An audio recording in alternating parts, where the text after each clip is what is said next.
सभी को नमस्कार। ईपी के कैपिटल में आपका स्वागत है। यहाँ हम धन प्रबंधन और निवेश को सरल बनाते हैं ताकि आप पीढ़ियों के लिए धन का निर्माण कर सके। एक बोनस के रूप में मैंने उच्च निवल मूल्य वाले एनआरआई के लिए 7 महंगी टैक्स की खामियां, परिहार और अनुपालन पर एक रणनीतिक रिपोर्ट पर एक गहन गाइड बनाया है। आप इसे विवरण में दिए गए लिंक पर क्लिक करके आसानी से डाउनलोड कर सकते हैं। अब शुरू करते हैं। नमस्ते और चैनल पर वापस स्वागत है। अगर आपने आज सुबह मार्केट देखा होता तो शायद आपको लगा होगा कि हम सीधे चांद की तरफ जा रहे हैं। भारत की जीडीपी ग्रोथ ने 8.2% का आंकड़ा छू लिया है, जिसने हर एक अनुमान को पीछे छोड़ दिया। मार्केट खुलते ही निफ्टी और सेंसेक्स ने नए ऑल टाइम हाई को टच किया। लेकिन अगर आपने बाजार बंद होने पर अपना पोर्टफोलियो देखा तो कहानी कुछ और ही थी। आज 1 दिसंबर 2025 बाजार में by the rumour cell the news का क्लासिक उदाहरण देखने को मिला। हमने सुबह रिकॉर्ड तोड़ तेजी देखी और उसके बाद जबरदस्त प्रॉफिट बुकिंग, जिसने लगभग सारी बढ़त मिटा दी।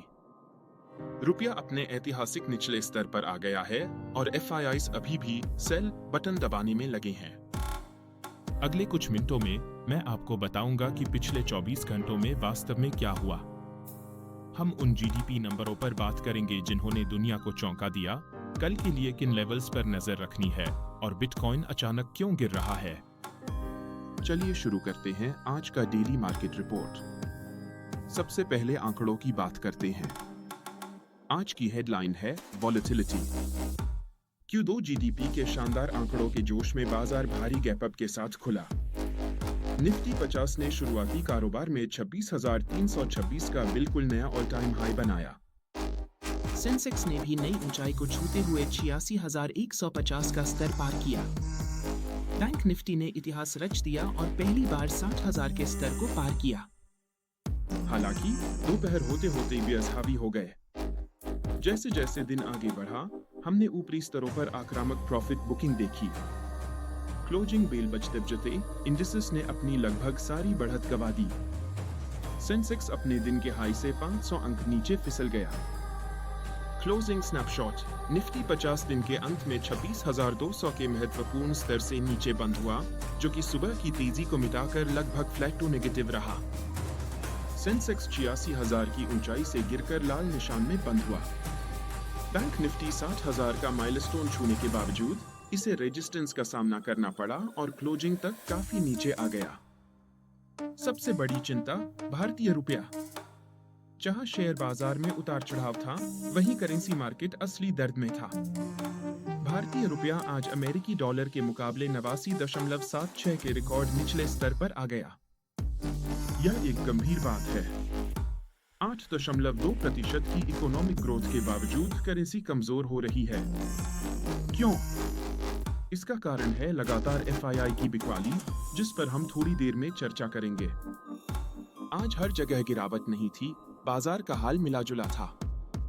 द विनर्स फार्मा हेल्थकेयर या आज का डिफेंसिव प्ले था।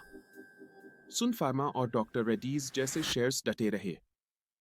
स्पेसिफिक स्टॉक स्टार आज का असली सितारा था वॉकहार्ट। यह शेयर आज 12% से 18% तक उछला। खबर यह थी कि यूएस एफडीए ने उनके एंटीबायोटिक ज़ीनिक के लिए न्यू ड्रग एप्लीकेशन को स्वीकार कर लिया है। ऑटो, टाटा मोटर्स और महिंद्रा ने मजबूत शुरुआत की क्योंकि जीडीपी डेटा में खपत में अच्छी वृद्धि दिखी थी। अडानी पोर्ट्स व्यापक बाजार की गिरावट के बावजूद यह निफ्टी के टॉप गेनर्स में शामिल रहा। The losers realty, Nifty realty index दबाव में रहा और लगातार तीसरे सत्र में गिरावट दर्ज की। आईटी सेक्टर, यहाँ प्रॉफिट बुकिंग देखी गई क्योंकि ट्रेडर्स अमेरिकी इकोनॉमिक डेटा से पहले सतर्क है। Mid caps, small caps, broader market भी कमजोर रहा। एडवांस डिक्लाइन रेशियो नेगेटिव था, जिसका मतलब है कि आज बढ़ने वाले शेयरों की तुलना में गिरने वाले शेयर ज्यादा थे। यह बताता है कि बाजार का अंडरकरंट अभी भी नर्वस है। अब बात करते हैं आज के मैक्रो इवेंट की, वो धमाकेदार जीडीपी आंकड़े। एक 8.2% जीडीपी का सरप्राइज शुक्रवार देर रात जारी किए गए डेटा ने दिखाया कि भारत की Q2 जीडीपी 8.2% की दर से बढ़ी है, जिसने 7.3% के अनुमान को पूरी तरह ध्वस्त कर दिया। मैन्युफैक्चरिंग में 9.1% की वृद्धि हुई, जो 6 तिमाहियों में सबसे अधिक है। कंस्ट्रक्शन सेक्टर 9.6% ऊपर था। एग्रीकल्चर ने भी 3.5% की वापसी की है। यह इकोनॉमी के लिए रॉकेट फ्यूल की तरह है। यह पुष्टि करता है कि भारत दुनिया की सबसे तेजी से बढ़ती प्रमुख अर्थव्यवस्था है। तो फिर सवाल यह है, बाजार गिरा क्यों? 2. सेल ऑन न्यूज का खेल। बाजार हमेशा भविष्य देखता है। स्मार्ट मनी ने शायद अच्छे आंकड़ों की उम्मीद में पहले ही खरीदारी कर ली थी।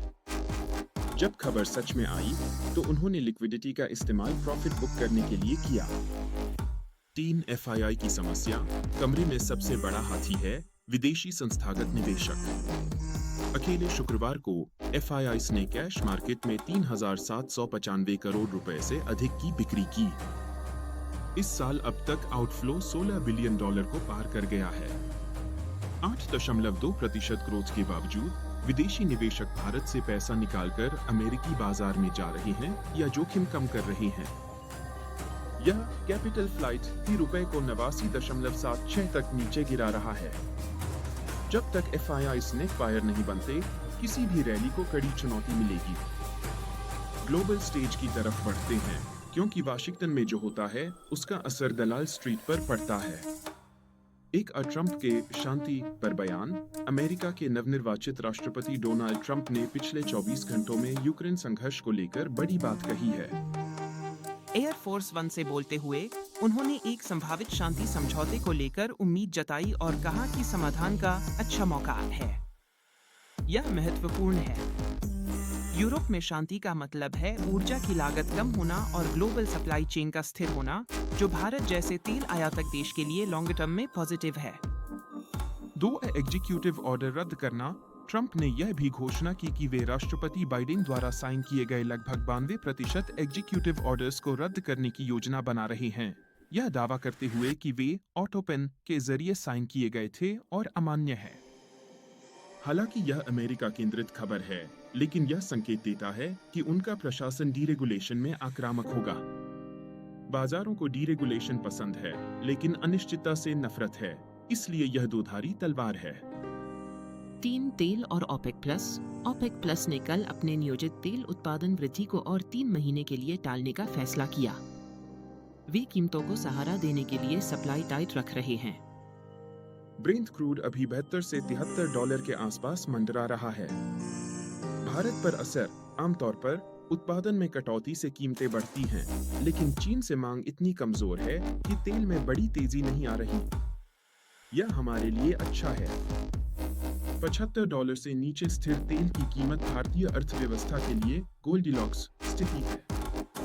मेरे क्रिप्टो निवेशकों के लिए पिछले 24 घंटे काफी मुश्किल रहे हैं। बिटकॉइन में तेज गिरावट आई है।